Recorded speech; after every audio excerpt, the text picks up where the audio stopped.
খবর 24 সাথে আপনাকে স্বাগত। নতুন নতুন খবর জানার জন্য আমাদের চ্যানেলে চোখ রাখুন। হাইকোর্টের বিচারপতি অভিজিৎ গঙ্গোপাধ্যায় এজলাসে নিত্যদিন বহু মামলার শুনানি হয়। বিভিন্ন কড়া মন্তব্য, কড়া পর্যবেক্ষণ ও নির্দেশও তিনি বিভিন্ন সময় দিয়েছেন বিভিন্ন মামলায়। তার এজলাস থেকে অনেক অভিযুক্তই জেল হয়েছে।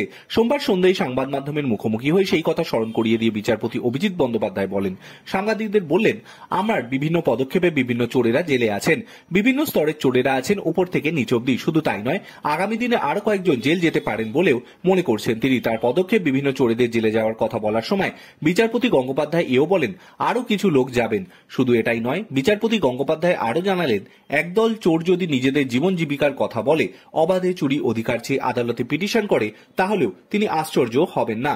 সংবাদ মাধ্যমের মুখোমুখি হয়ে এদিন সন্ধ্যায় বিচারপতি অভিজিৎ গঙ্গোপাধ্যায় বললেন, আমার মনে হয় এখন মাঝে মাঝে এখন চোর হয়তো কোনোদিন আদালতে বড় বড় উকিলদের দাঁড় করিয়ে একটা আবেদন করে বসবে, বলবে আমরা চৌর্যবৃত্তি করে বাঁচি, আমাদের বিষয় সম্পত্তি সব চুরিচামারি করেই তৈরি করা।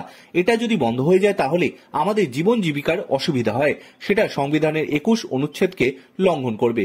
বিচারপতির মনে হয় এই ধরনের দাবি নিয়ে হয়তো বলা হবে, যাতে তাদের অবাধে চুরি করার অধিকার দেওয়া হয়।